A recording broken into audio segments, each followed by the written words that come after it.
ইরানের দক্ষিণাঞ্চলীয় বন্দর নগরী বন্দর আব্বাসে অনুষ্ঠিত রাতের সমাবেশে একাধিক শাহেদ ড্রোন প্রদর্শন করা হয়েছে। শাহেদ ড্রোনের এই বিশাল সমারোহকে নিজেদের সামরিক সক্ষমতার প্রতীক হিসেবে তুলে ধরেছে ইরান। 72 ঘন্টা ময়েশ্চার লক সমৃদ্ধ লিলি বডি ওয়াশ, শিয়া বাটারের গুডনেস স্কিন রিপেয়ার করে রাখে সফট ও গ্লোয়িং।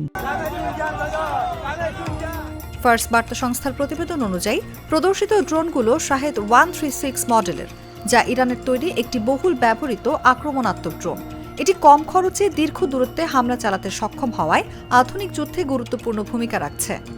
ইরানের সামরিক বাহিনী দাবি করেছে, এই একই ধরনের ড্রোন ব্যবহার করে একটি মার্কিন বোয়িং E-3 সেন্ট্রি বিমান আঘাত করা হয়েছিল। তবে এই দাবি স্বাধীনভাবে যাচাই করা যায়নি এবং বিষয়টি নিয়ে ভিন্ন মত রয়েছে। ড্রোন সমাবেশের প্রদর্শনীতে স্থানীয় বাসিন্দারা উপস্থিত ছিলেন। এ সময় বাসিন্দারা ড্রোনের গায়ে নিজেদের স্বাক্ষর দেওয়ার পাশাপাশি প্রার্থনা করার ছবি ভিডিও প্রকাশিত হয়েছে। তারা এটিকে জাতীয় প্রতিরক্ষা শক্তি ও প্রযুক্তিগত অগ্রগতির প্রতীক হিসেবে তুলে ধরেন।